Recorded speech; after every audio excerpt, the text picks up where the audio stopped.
چھپ چھپ کے محبت کو نہ بدنام کیا جائے،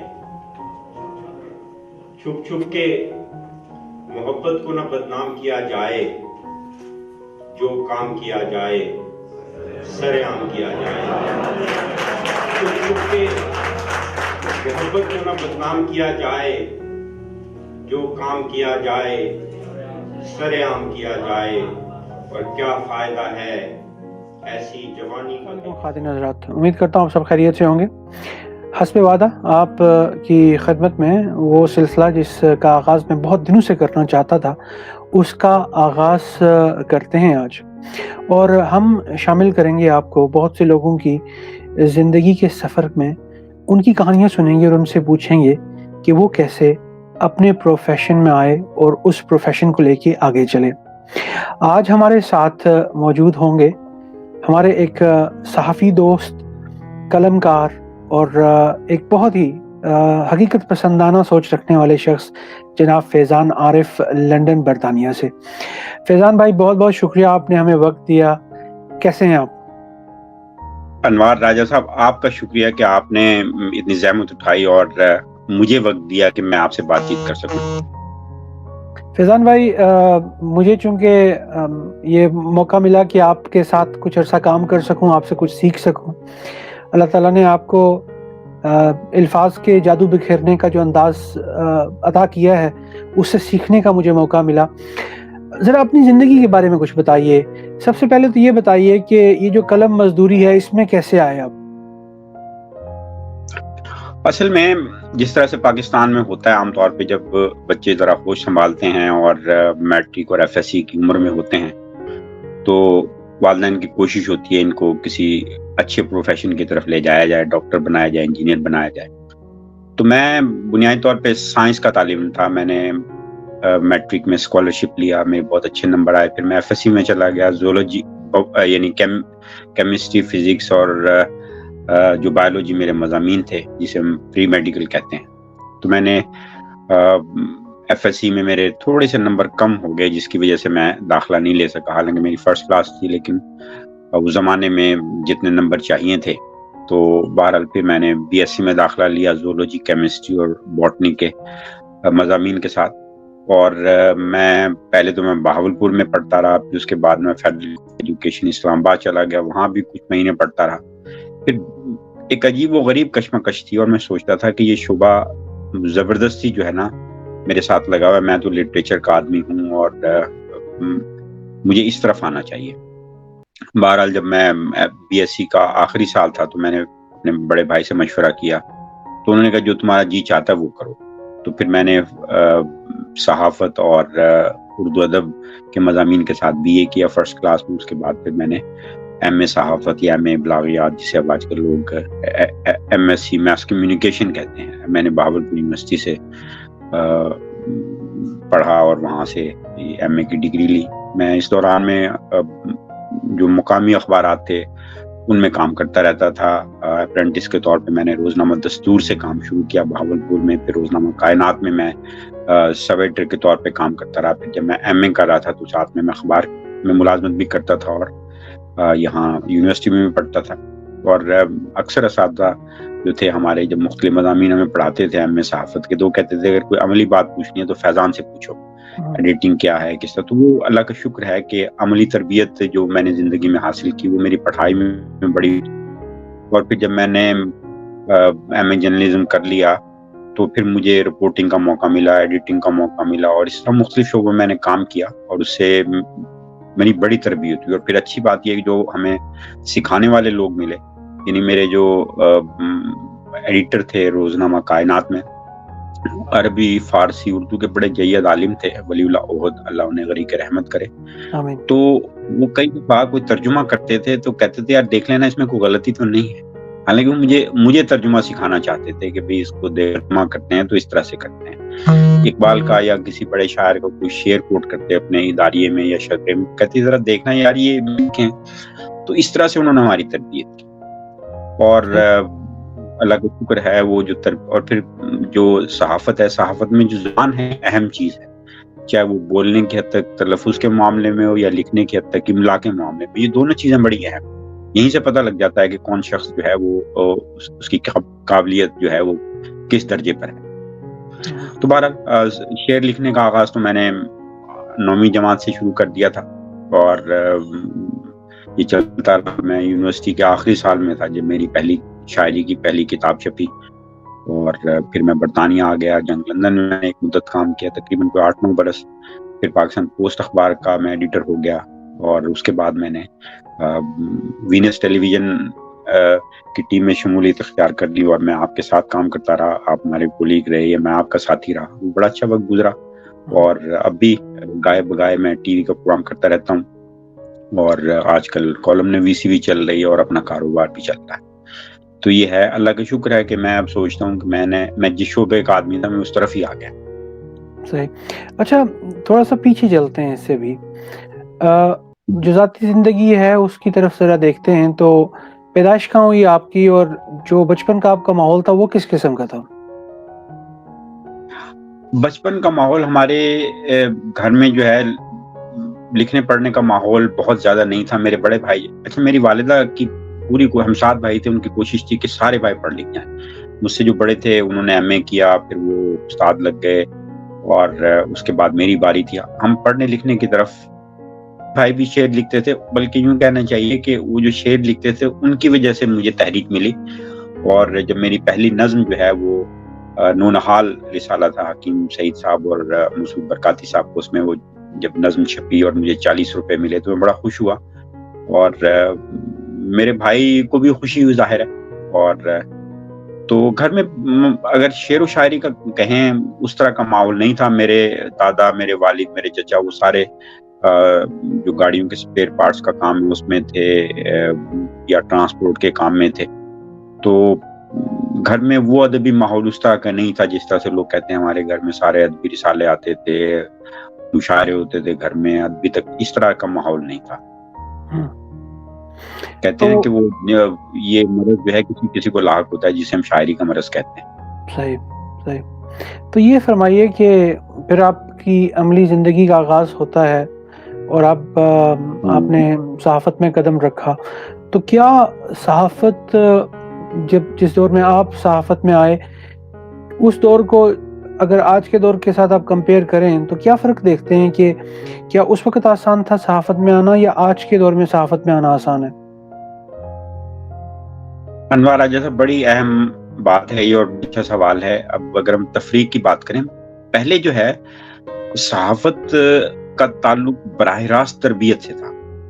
ہوتا تھا کہ کوئی بھی شخص بغیر تربیت کے وہ رپورٹر بن جائے، بغیر تربیت کے سب ایڈیٹر بن جائے، یا بغیر تربیت کے جو ہے اس کو مائک پکڑا دیا جائے، بغیر تربیت کے جو ہے اس کو کسی اخبار کا یا رسالے کا نامہ نگار بنا دیا جائے.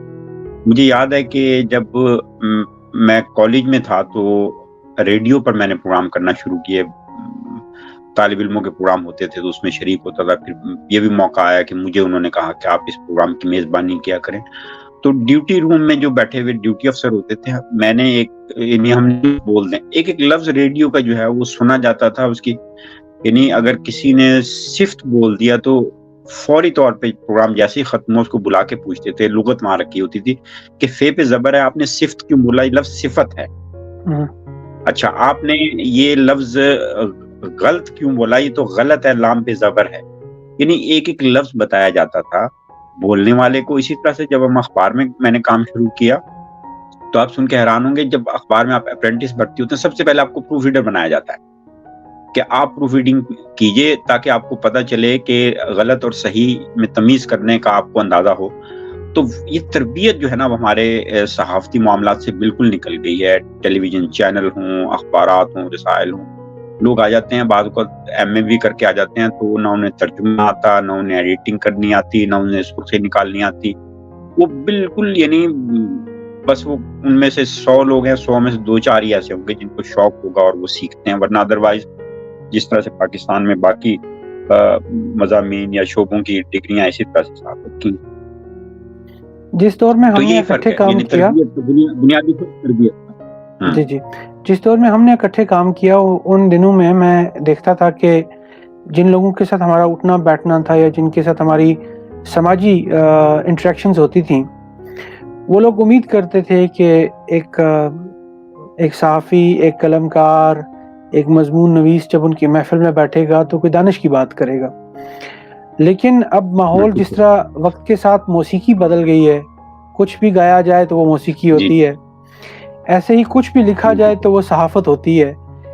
یہ جو بالکل صحیح. ایک نیا ٹرینڈ ہے صحافت کا، جس میں ہم دیکھتے ہیں کہ نہ خبر کی جانچ کی جاتی ہے اور نہ ہی اس کو سنوارا جاتا ہے. بس جو جیسا آپ سوچ رہے ہوتے ہیں نا، وہ جو رف آئیڈیاز ہوتے ہیں وہی اخبار میں بعض دفعہ ملتے ہیں ہمیں پڑھنے کو. تو کیا آپ دیکھتے ہیں کہ آنے والے دنوں میں اخبار جو پرنٹ میڈیا ہے وہ بالکل ختم ہو جائے گا؟ پرنٹ میڈیا رہے گا لیکن بہت محدود رہ جائے گا. اور جہاں تک صحافت کی بات ہے، میں تھوڑا سا موازنہ صحافت کا دوسرے شعبوں سے بھی کرنا چاہتا ہوں. دیکھیے، جب زوال آتا ہے نا راجہ صاحب، تو زوال یہ نہیں ہوتا کہ کسی ایک شعبے پہ آئے. سوال جو ہے وہ سارے ہی شعبوں پہ آتا ہے. اور اسی طرح سے جب ترقی ہونا شروع ہوتی ہے تو میں ہونا شروع ہوتی ہے اور اس کے اثرات ہر شعبے پہ آپ کو نظر آتے ہیں. ایسے ہی ہے جیسے فرض کیجئے کہ اگر یہاں لندن میں گرم ہوا چلنا شروع ہو جائے یا برمنگم میں گرم ہوا چلنا شروع ہو جائے، یہ نہیں ہوگا کہ برمنگم کا علاقہ ہے وہاں گرم ہوا ہوگی، دوسرے علاقے میں ٹھنڈی ہوا ہوگی، یا لندن کے ایک علاقے میں جو ہے وہ ٹھنڈ ہوگی، دوسرے علاقے. تو اس سارے علاقے اس کی لپیٹ میں آتے ہیں. اسی طرح سے اگر من حیث القوم ہمارے پاکستان میں جو زوال ہے، چاہے وہ ہمارا مذہب ہو، چاہے وہ ہماری عدلیہ ہو، چاہے وہ ہمارا تاجر پیشہ طبقہ ہو، چاہے وہ ہمارے اساتذہ ہوں، زوال جو ہے وہ ہر شعبے میں آیا ہے. اگر آپ ایک لمحے کے لیے سوچیں، جب آپ پرائمری جماعت کے طالب علم ہوں گے یا مڈل یا میٹرک کے طالب علم ہوں گے، جن اساتذہ سے آپ نے پڑھا تھا یا میں نے جن اساتذہ سے پڑھا تھا، اب اس طرح کے اساتذہ دور دور تک ہمیں نظر نہیں آتے. ایسے ہی اسی طرح سے جو ججز، جو عدلیہ ہمارے بزرگوں نے دیکھی ہے، وہ اب ویسی عدلیہ، ویسے جج آپ لے کے بھی ڈھونڈیں گے تو نہیں. جس طرح کے پہلے سیاستدان ہوتے تھے، وزاداریاں ہوتی تھیں اور ان کی تربیت ہوتی تھی، کونسلر بنتے تھے، ٹریڈ یونینوں میں کام کرتے تھے، اس کے بعد کہیں جا کے پھر ان کو صوبائی یا قومی اسمبلی کی ٹکٹ ملتی تھی. اب اسی طرح سے یعنی جو عالم دین تھے، یعنی جو علماء کرام تھے، وہ عربی، فارسی اور زبان انہوں نے تو یعنی بڑے مراحل طے کر کے جو ہے وہ منصب حاصل کیا ہوتا تھا. لیکن آج جو علماء کرام آ رہے ہیں، بس اللہ ہی یعنی کہنے کا مطلب یہ ہے، میں کسی ایک شعبے کی برائی نہیں کر رہا، من حیث القوم ہر شعبے پہ آیا ہے اور صحافت بھی اس کی لپیٹ میں آ گئی ہے. تو یعنی بلکہ ایک اور مثال دوں، آپ مجھے اجازت ہے، میں عموماً کہتا ہوں، میں نے ٹی وی پروگرام میں بارہا یہ مثال دی ہے کہ جب نمکین چاول کی دیگ ہوتی ہے نا، تو وہ سارے چاول ہی اس میں نمکین ہوتے ہیں. یہ ممکن نہیں ہے کہ نمکین چاولوں کی دیگ میں سے آپ کو ایک چمچ یا تھوڑا سا حصہ جو ہے وہ میٹھے چاولوں کو اس میں سے نکلا. ایسے نہیں ہوتا. صحیح. اچھا فیضان بھائی، یہ بتائیے گا کہ اب جو چیزیں بدل رہی ہیں، دنیا بہت فاسٹ فارورڈ ہو رہی ہے. اب جو نوجوان نسل ہے ہماری، وہ بھی بہت ایڈوانس ہو گئی ہے. اب ساری دنیا آپ کے ہاتھ پہ آ کے سمٹ گئی ہے. آپ کے موبائل فون میں پوری دنیا ہے. ای میل آپ کے وائس میسیجز، آپ کے ٹیکسٹ میسیجز. لیکن میں یہ دیکھتا ہوں کہ جو برصغیر اور خاص طور پہ پاکستان کے جو لوگ ہیں اور جو لوگ پڑھائی لکھائی والے لوگ تھے، انہوں نے اپنے آپ کو امپروو نہیں کیا وقت کے ساتھ. یہ بھی آپ نے کہا، لیکن دیکھیے ماحول کی وجہ سے امپروو کرتے ہیں نا. جہاں قابلیت جو ہے وہ فخر کا باعث نہ رہے، جہاں اہلیت جو ہے وہ معیار نہ رہے. اور اب آپ دیکھیے کہ ہمارے بیشتر لوگ جو ہیں، لکھنے پڑھنے والے بھی ہوں، وہ دنیاوی بھاگ دوڑ میں لگے ہوئے ہیں. آسائشیں ان کو چاہیے، وسائل ان کو چاہیے. اب آپ شاعروں کو دیکھ لیں، ادیبوں کو دیکھ لیں، صحافیوں کو دیکھ لیں، تو آپ حیران رہ جائیں گے کہ جس طرح سے ہمارے سیاستدانوں کو ہوتا ہے کہ ہم زیادہ سے زیادہ وسائل حاصل کر کے زیادہ سے زیادہ طاقتور اور زیادہ سے زیادہ بااختیار بن جائیں، اسی طرح سے ہر کوئی بننا چاہتا ہے. اچھا، بات ہم آپ کے سفر کی کر رہے تھے، تو یہ صحافت اور یہ تعلیم، کاروبار، یہ سب تو آپ کرتے ہی ہیں، لیکن کوئی ایسے خواب جو آپ اچیو کرنا چاہتے تھے، چونکہ آپ نے کہا کہ اس فیلڈ میں آپ اپنی مرضی سے نہیں ہے، آپ آ گئے بس، اور ٹھہر گئے آ کے، ہوں، لیکن کوئی ایسی چیز تھی جی جو اب آپ پیچھے مڑ کے دیکھتے ہیں اور سوچتے ہیں کہ کاش میں وہ کر پاتا؟ ہاں، ایک بات کا بڑی شدت سے احساس، لکھنا پڑھنا چاہیے تھا، اتنا میں لکھ پڑھ نہیں سکا۔ میں جب یہاں آیا، ایک بار مجھے مشاعرے میں بلایا گیا، آکسفورڈ میں جو پاکستانی والے ہیں انہوں نے بلایا، میں مشاعرہ پڑھنے گیا۔ وہاں ان کا کالج ہے، اس کالج کے ہال کے اندر بڑا اچھا انہوں نے فرشی نشستیں لگائیں اور بہت عمدہ مشاعرہ۔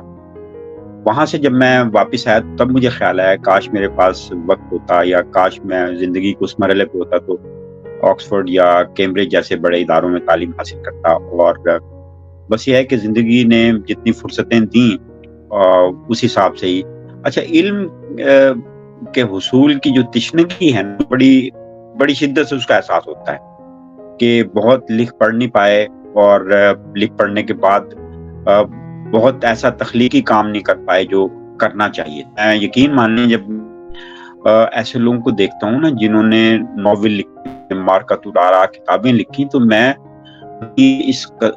یعنی اگر وہ زندہ ہیں تو میں ان سے اس قدر متاثر ہوتا ہوں، اور اگر وہ اس دنیا سے چلے گئے میں ان کے لیے دعائیں خیر کرتے، جیسے قدرت اللہ شہاب تھے، جیسے اشفاق احمد تھے، یا اور مسعود تھے جنہوں نے لوح ایام، سفر نصیب اور آواز دوست جیسی کتابیں لکھی۔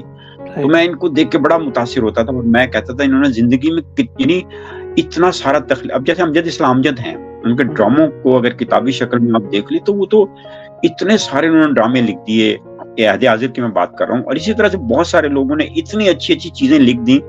تو ایسی زندگی جس میں آدمی اتنا تخلیقی کام کرتے، یہ واقعی میرے لیے جو نا ہمیشہ سے میں سوچتا ہوں کہ ایسا کام مجھے بھی کرنا چاہیے۔ بالکل صحیح۔ اچھا، چونکہ ہم کوشش کر رہے ہیں کہ ان سیگمنٹس کو بہت محدود رکھیں تاکہ لوگ بہت تھوڑے میں بہت کچھ سیکھ سکیں، ختم کرنے سے پہلے، اس کے اختتام سے پہلے کچھ سوالات۔ ایک چیز جو آپ پاکستان میں بدلنا چاہیں گے وہ کیا ہے؟ پاکستان میں صرف اور صرف جو چیز بدلنے کی ہے نا وہ ہے کہ جو ہمارے ملک کے اندر بنیادی تعلیم ہے، جسے ہم پرائمری ایجوکیشن کہتے ہیں، اس پہ بہت دھیان دینے کی ضرورت ہے۔ اور اس پرائمری تعلیم کے اندر دیکھیں نا آپ، یہاں برطانیہ کے اندر جب بچہ اسکول نرسری جاتا ہے وہیں سے اس کو قطار لگانا سکھا دیتے ہیں، جب اپنے نام کا ٹیگ اٹھا کے میز پہ رکھے تو میں نے وقت پہ آنا ہے قطار میں سب سے پہلے۔ اس کے بعد وہ دوسرے تیسرے ہفتے کے اندر ہی جو ہے نا اس کو یہ احساس ہو جاتا ہے کہ یار یہ یہاں مجھے لوگوں کے ساتھ مل کے رہنا ہے، یا بچے بچیوں کے ساتھ۔ اس کے بعد جب وہ ایک اس کو کپ دیتے ہیں اور اس کے اندر مٹی ڈال کے اور ایک موٹا سا بیج اس میں لگا کے کھڑکی کے ساتھ رکھ دیتے ہیں تو اسے پتہ چلتا ہے اچھا پودے اگتے ہیں، تو پودے بھی ہماری کائنات کا حصہ ہیں۔ ابھی وہ نرسری میں ہوتا ہے تو اس کو کہیں وہ کسی پارک میں کسی زو میں لے جائیں گے تو اس کے ہاتھ کے اوپر جب وہ ایک الو یا ایک پرندہ بٹھا کے اس کی تصویر، تو اسے احساس ہوتا ہے کہ یار یہ پرندے بھی ہماری کائنات کا حصہ ہیں۔ یا کسی ایسے اینیمل فارم پہ لے کے جائیں گے، وہاں سے ہیں اور دوسرے جانور وہ دیکھتے ہیں تو انہیں احساس دلاتے رہتے ہیں کہ یار یہ کائنات صرف ہماری نہیں ہے، کائنات بھی ہیں، اس کائنات میں پرندے بھی ہیں، اس میں جانور بھی ہیں۔ اور ابھی بچہ نرسری میں ہی ہوتا ہے تو اس کو سڑک عبور کرنے کے طریقے، اور ان کو پارک لے جائیں گے تاکہ اس کو پتہ چلے سڑک کیسے عبور کرنی ہے۔ تھوڑے سے بڑے ہوں گے تو شاپنگ مال میں لے جائیں گے، یہ پیسے لو اور چیز خریدو کیسے خریدتے ہیں۔ یہ ساری چیزیں وہ تربیت یعنی عمر کے ابتدائی حصے میں جو ہے نا ان کی شخصیت کا حصہ بننا شروع ہو جاتی ہیں۔ تو یہ پرائمری تعلیم بڑی اہم ہے۔ یہ وہ پنیریاں ہیں جو اگر میرے پاس اختیار ہو تو یقین مانیے میں پاکستان کے اندر جو بہت بنیادی سطح کی پرائمری یعنی تعلیم ہے، جس میں تربیت جس طرح سے ترقی یافتہ ملکوں میں ہوتی ہے، آج آپ پنیری لگا دیں گے، یقین مانیے کہ یہ کل کو آپ کے لیے بڑے ہی سایہ دار اور گھنے شجر بن کے آپ کے کام آئیں گے۔ بہت بہت شکریہ فیضان عارف صاحب، آپ نے اپنا وقت دیا، اور آنے والے دنوں میں آپ سے بھی بات ہوگی، اور میں اس سلسلے کو مزید ایک سیکنڈ فیز میں بھی لے کے آؤں گا، لیکن فی الحال میری کوشش ہے کہ آپ جیسے صاحب علم دوستوں سے سیکھا جا سکے اور آپ کی زندگی کے تجربے دوسروں تک پہنچائے جائیں۔ اپنا بہت خیال رکھیے گا، پھر آپ سے بات ہوگی۔ فی امان اللہ۔ یہ تھے ہمارے ساتھ فیضان عارف لندن سے۔ خادم حضرات، میں آپ سے اجازت چاہوں گا، اور جانے سے پہلے صرف اتنا کہنا چاہوں گا کہ فیضان عارف نے جانے سے پہلے ہمیں ایک پیغام دیا ہے، وہی میرا پیغام ہے کہ یہ جو زندگی کے اتنے بڑے پاٹس ہیں، ان میں آپ بھی بیج بونا شروع کیجئے۔ امید کرتا ہوں کہ اس سے ایک خوبصورت چمن، ایک خوبصورت باغ ہماری نظروں کے سامنے آئے گا، اور وہ صرف دکھے گا نہیں بلکہ اس کا ہمیں فائدہ بھی ہوگا۔ اپنا بہت خیال رکھیے گا۔ فی امان اللہ۔